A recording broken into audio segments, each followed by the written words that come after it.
after Rocky Mountain Construction converted Texas Giant into New Texas Giant by ripping out all the old wooden track and replacing it with new steel rails. It didn't take long before other parks wanted the same thing done to their dilapidated wooden coasters. Cyclone, which was the original wooden coaster before RMC converted this unpopular coaster into Wicked Cyclone. It went from being one of the least popular coasters in the park to arguably the most popular attraction. It's amazing how RMC was able to breathe something new and exciting into this aging wooden coaster. During my visit to Six Flags New England, I managed to get a few rides on this crazy coaster, so I think I'm well suited to provide my full in-depth review. Alright, let's get started. Presentation. Wicked Cyclone is situated all the way in the far left of the park. It's at a dead end and is tucked away behind other attractions. Because the ride is only 109 feet tall, it barely peeks out over some of the other trees and attractions placed in the area. Don't let its small stature dissuade you from riding, because RMC packed in many elements into a small footprint. This ride is themed to a cyclone and has some basic theming scattered around. There's a Stormwatcher van, a crashed airplane sticking out of the side of the station. This is probably the coolest item when it comes to the theming. There's also an abandoned boat and some buoys around. At nighttime, there is a neon-looking sign of Wicked Cyclone's logo that lights up and is situated on the lift hill. The station itself is plastered with a bunch of news articles, all talking about the storm. Honestly, I didn't read many of them because as soon as I entered the station, I practically walked on the coaster. All in all, the theming is fine, especially for an amusement park. Because most of the queue is under the ride structure, there's not much need for canopies over the queue, so you'll mostly stay out of the sun until you reach the end of the queue, that is. Overall, presentation is fine for Wicked Cyclone. It's not the same level of Superman, but the park didn't have to add all the random items, so it shows that they're trying, which I can truly appreciate. I'm giving Wicked Cyclone a score of 8 for presentation. Ride intensity. You'd be surprised how intense this 109-foot coaster can be. Rocky Mountain Construction managed to fit in over 3,000 feet of twisty, airtime-filled track. The first drop gets things started with a 78-degree plummet. If you're riding in the back, you are catapulted out of your seat with some great ejector airtime. As soon as you reach the bottom, you are thrusted back into your seat for some decent positive G's as you make your way around the overbanked turn. There's a quick little bunny hill before being thrown into the first inversion, a 0G stall. This inversion is so much fun, and regardless of where you sit, you'll get some fun hang time. The front row has a nice whip to it as it throws you into the inversion. After making another turn, Wicked Cyclone flies through a bunch of airtime hills, including a double down. Before coming to the next turn, which is one of the best moments of the ride, it's an outer bank turn, meaning that the train banks in the opposite direction that which you are turning, so you are given some exciting ejector air. The first 0G roll comes shortly after you slowly twist upside down, once again delivering some exciting hang time. After turning around again, then doing another short outer bank turn, you go through the final inversion, which is yet another slow 0G roll, providing some more hang time.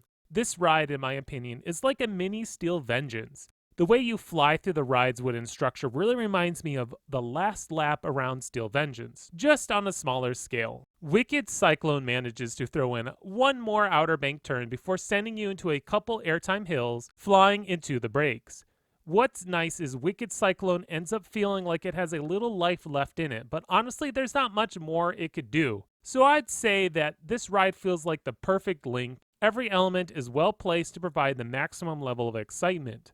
Overall, I wouldn't consider Wicked Cyclone to be super intense, but it gets the job done. I'm giving Wicked Cyclone a score of 9 for ride intensity. Fun factor. Some might not agree with my new statement, but if I were to compare Wicked Cyclone with Superman the Ride, the park's other fantastic coaster, I'd say Superman is more intense, but Wicked Cyclone is the funnest coaster by far. Every element is designed to provide some sort of thrill. Those 3 outer bank turns are unique and exciting, especially the first one. The 0G stall provides some great hang time. Actually, all the inversions provide some hang time. Riding in the front or the back is going to provide you with a different experience. If you're riding in the front, all the ride elements are more snappy and feel a little bit more aggressive. The back row is all about the airtime, especially that first drop, I think the back row is the best on Wicked Cyclone, but don't skip out on riding it in the front either. When you are flying through the ride supports, it makes you feel like you're moving faster than you actually are, and some even provide some head chopper moments. Overall, it's a fantastic coaster with great and exciting elements. I'm giving Wicked Cyclone a score of 10 for the fun factor. Originality. RMC works some magic with this wooden coaster because I'm shocked how many elements and airtime they were able to squeeze into this structure. Every airtime hill is perfectly placed, the ride features the right amount of inversions to keep mixing things up. Sure, it has two 0G rolls, but both feel different and are exciting regardless. The 0G stall is a great inversion, the way it whips you into that inversion, but then holds you upside down for a second before continuing on your way. Wicked Cyclone is one of the first coasters to feature an outer bank turn. This element is fantastic and provides some crazy airtime and laterals as it whips you in and out of the element. If RMC continues on making coasters as good as Wicked Cyclone, this coaster manufacturer is going to be unstoppable.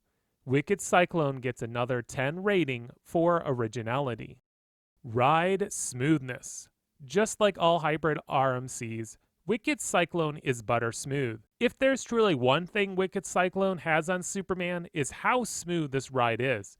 I don't think there is a single rattle during the entire course. Wicked Cyclone is so smooth it allows the designer to make more extreme elements and whippier transitions. Wicked Cyclone is a super smooth roller coaster, getting itself another 10 rating for ride smoothness.